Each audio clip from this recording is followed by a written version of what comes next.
ആലപ്പുഴ കായംകുളത്ത് മദ്യപിച്ച് മാരകായുധങ്ങളുമായി ഭീകരാന്തരീക്ഷം സൃഷ്ടിച്ച 2 യുവാക്കൾ അറസ്റ്റിലായി. ഭരണിക്കാവ് സ്വദേശികളായ മുഹമ്മദ് നാഫിൽ, നിതിൻ എന്നിവരെയാണ് പോലീസ് പിടികൂടിയത്. മനീഷ് മഹിപാൽ ആലപ്പുഴയിൽ നിന്ന്. മനീഷ്, വിവരങ്ങൾ. ഉന്മേഷ്, കഴിഞ്ഞ ദിവസം കായംകുളം കറ്റാനം ജംഗ്ഷന് സമീപം ഇല്ലത്തുമുക്ക് തഴവാമുക്ക് റോഡിൽ കളീക്കൽ ക്ഷേത്രത്തിന് മുൻവശം രാത്രി 10:45 ഈ രീതിയിൽ മോട്ടോർ സൈക്കിളിലാണ് ഈ യുവാക്കൾ എത്തിയത്. അവിടെ എത്തിയ ശേഷം വടിവാൾ കറക്കി വീശിയും വാൾ റോഡിൽ ഉരച്ച് തീ പാറിച്ചും കത്തി വീശി നാട്ടുകാരെ ഭീഷണിപ്പെടുത്തിയുമാണ് ഇവർ ഭീകരാന്തരീക്ഷം സൃഷ്ടിച്ചത്. ഉടൻ തന്നെ കുറത്തുകാട് പോലീസിനെ നാട്ടുകാർ വിവരം അറിയിച്ചു. നാട്ടുകാർ ഇവരെ തടഞ്ഞു വെച്ചു. ഇത്രയും അധികം ആയുധം ഇവരുടെ കൈവശം ഉണ്ടായിരുന്നു. നാട്ടുകാർ ഒത്തുകൂടി ഇവരെ തടഞ്ഞു വെച്ചു. അപ്പോൾ ഇവർ നാട്ടുകാരെ പലരെയും ആക്രമിക്കാൻ മുതിർന്നു. ഈ സമയത്ത് സമയോചിതമായി തന്നെ കുറത്തിയാട് പോലീസ് അവിടെ എത്തി.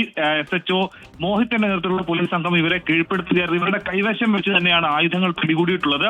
ഇവർ എവിടേക്ക് പോവുകയായിരുന്നു, ഈ ആയുധം ഉപയോഗിച്ച് ആരെങ്കിലും ആക്രമിക്കാൻ പോവുകയാണോ എന്നുള്ള കാര്യം പോലീസ് അന്വേഷിച്ചു വരികയാണ്.